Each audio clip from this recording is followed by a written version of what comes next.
So when you're doing a letting go technique or releasing technique, letting go means that you've been holding on to something and you want to stop holding on to it.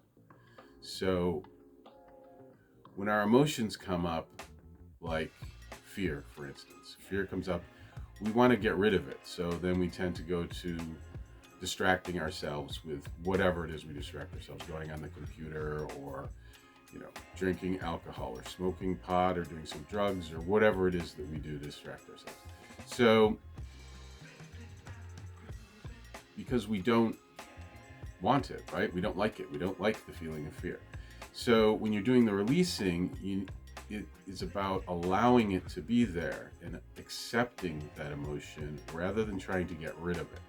If you approach doing a letting go process as trying to get rid of the feeling, so if fear, for instance, comes up and you're trying to get rid of the fear, then that is not going to be very productive, because the idea of releasing or letting go is to let go of it. And to try to get rid of it, though this may seem contrary to logic, is to hold on to it.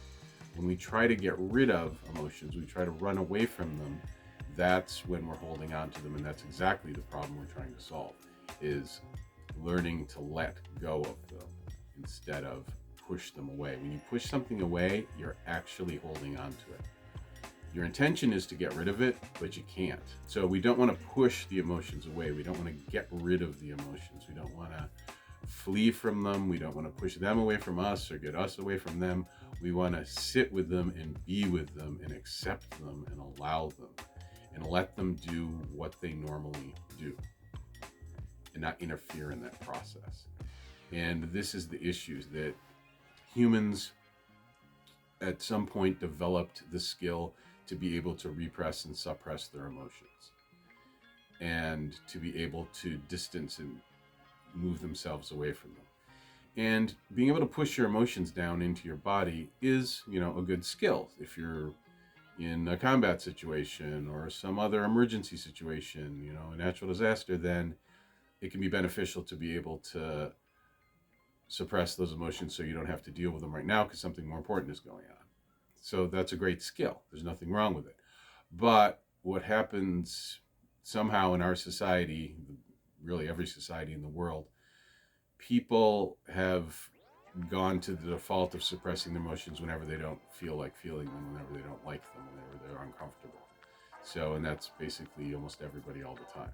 So we're all pushing our emotions down. So what we want to do is to allow them to exist. That's why I call it allowing, so that it can live its life and then go.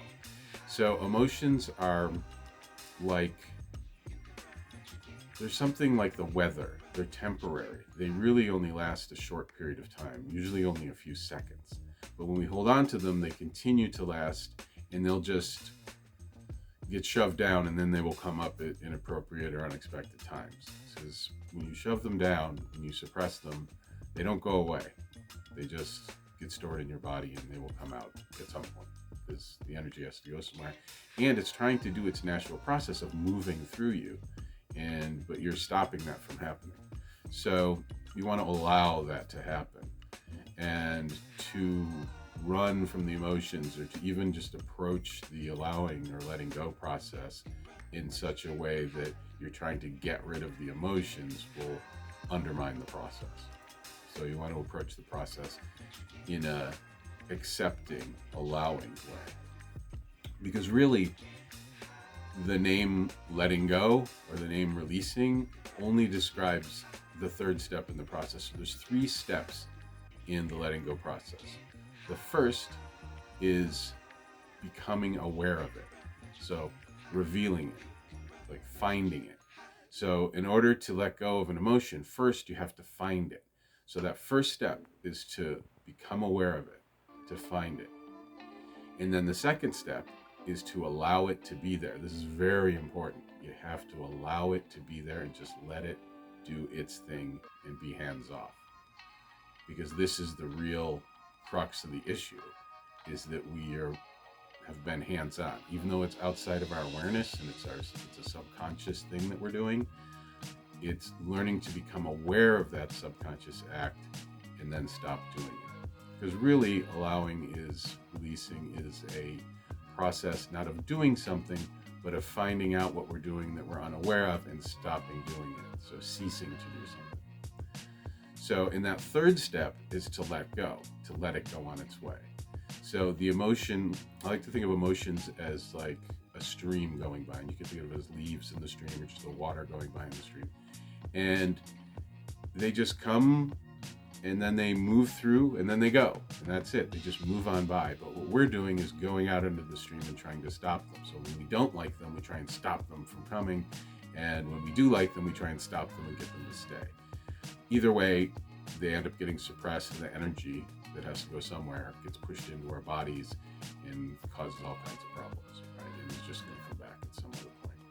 And this is why people can have huge attacks, giant fear coming out, giant anger coming out, giant grief coming out, because on a day-to-day basis, we've been not feeling whatever emotion that is. So it's those three steps: finding the emotion, finding what's happening, becoming aware of it. So awareness, first step. The second step is to allow it, to let it be, to not touch it, to not interfere with it. And the third step is to let it go or release it. So, and release is a decent word because you're releasing it like it's like a caged animal. You are keeping this emotion captive, even if you're unaware that you're doing it. So you just open the door and let it go. You know, it's not a forced thing. You're just stopping doing something that you've been doing. So all three of these steps need to exist in the process for the process to work, for it to happen. And I have a number of, allowing or release techniques, letting go techniques on my channel here, and you can check those out. And remember, when you're doing them, to just go through those three steps. Become aware, allow, which is very important, not to interfere with the emotions, to let them go through their natural process, which is gentle and fast and doesn't hurt. Just will go right through you. It can't hurt you. The problem comes when we don't allow. And we only need to sit with it during the process for a few seconds and then just let some of it go. So I hope this was helpful. You can post questions below if you have any more questions about it. If there are any more nuances you want to know about, anything comes up for you, please question below. And remember to like and subscribe below. And there's a bunch of links below for, I'll put stuff for some of the releasing techniques and some of the grounding. I recommend grounding before doing allowing or letting go techniques. So you can check those out as well.